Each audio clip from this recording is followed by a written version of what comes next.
नमस्कार किसान भाइयों, इस बार भी पिछले साल की तरह ही हमारी गन्ने की फसल में काफ़ी मात्रा में रोग और कीटों ने आक्रमण करना शुरू कर दिया है।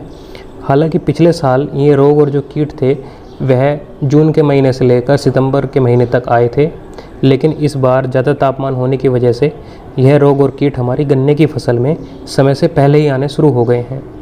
ज़्यादा तापमान की वजह से ये रोग और कीट तो हमारी फसल में आ ही रहे हैं, साथ में साथ इनको नियंत्रण करने के लिए जिन दवाओं का प्रयोग हम करते थे, ज़्यादा तापमान की वजह से वे दवाई भी फेल हो रही हैं। उनका भी रिजल्ट हमको अपनी फसल में देखने के लिए नहीं मिल रहा है। वैसे पौधे गन्ने की बुआई के समय कीटनाशक का प्रयोग किया जाता है, इसलिए पौधे गन्ने में तो अभी तक ज़्यादा रोग देखने के लिए नहीं मिल रहे हैं, लेकिन हमारे किसान भाइयों का पेड़ी गन्ना ज़बरदस्त प्रभावित हो रहा है। किसान भाइयों, हमारे कुछ किसान भाई कंफ्यूज रहते हैं कि हमारे खेत में पुक्का बोइंग आया है या हमारे खेत में टॉप बोरर है।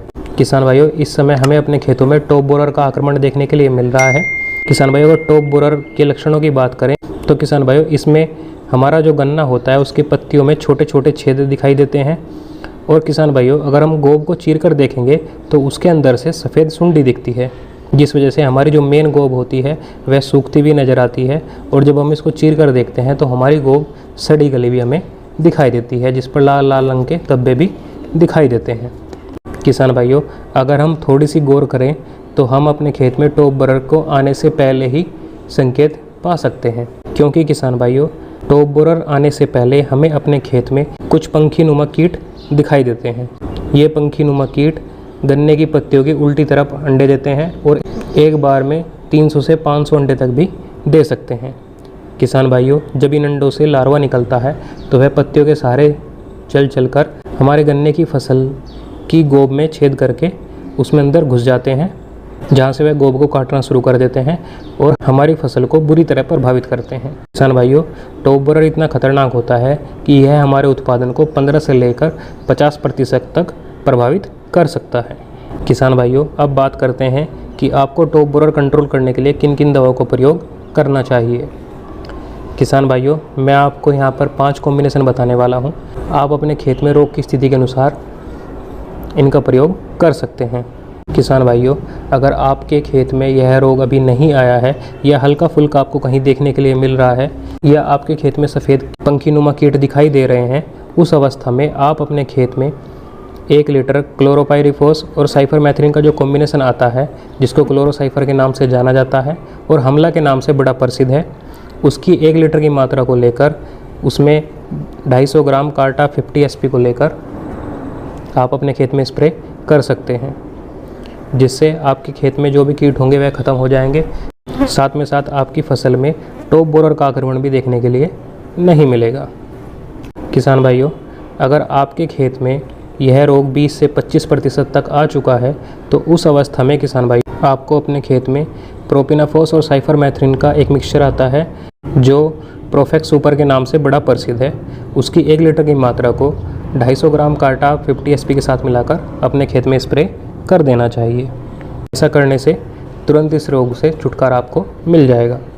किसान भाइयों, अगर आपके खेत में यह रोग 40 से 45% तक आ चुका है, उस अवस्था में किसान भाइयों आपको अपने खेत में कार्बोसल्फान की 500 ml की मात्रा लेनी होगी, जो बाज़ार में मार्शल के नाम से बड़ा प्रसिद्ध है।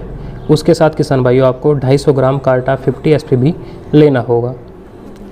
इन दोनों की किसान भाइयों घोल बनाकर आप अपनी फसल पर छिड़काव करके इस रोग से छुटकारा पा सकते हैं। यह किसान भाइयों, इसके अलावा अगर आप चाहें तो सिजेंटा कंपनी की वॉल्यूम फ्लेक्सी आती है, उसकी 200 से 250 ml की मात्रा लेकर आप प्रति एकड़ के हिसाब से स्प्रे करके भी इस रोग से छुटकारा पा सकते हैं। किसान भाइयों, अब बात करते हैं कि आपके खेत में अगर यह रोग बहुत ज़्यादा मात्रा में आ चुका है तो उस अवस्था में आपको क्या करना है। इसके लिए किसान भाइयों आपको प्रोपिनाफॉस और साइफरमेथ्रिन का जो मिक्सचर आता है, जो प्रोफेक्स सुपर के नाम से प्रसिद्ध है, उसकी 500 ml की मात्रा लेनी होगी। साथ में आपको 250 ग्राम कार्टा 50 SP की मात्रा लेनी होगी।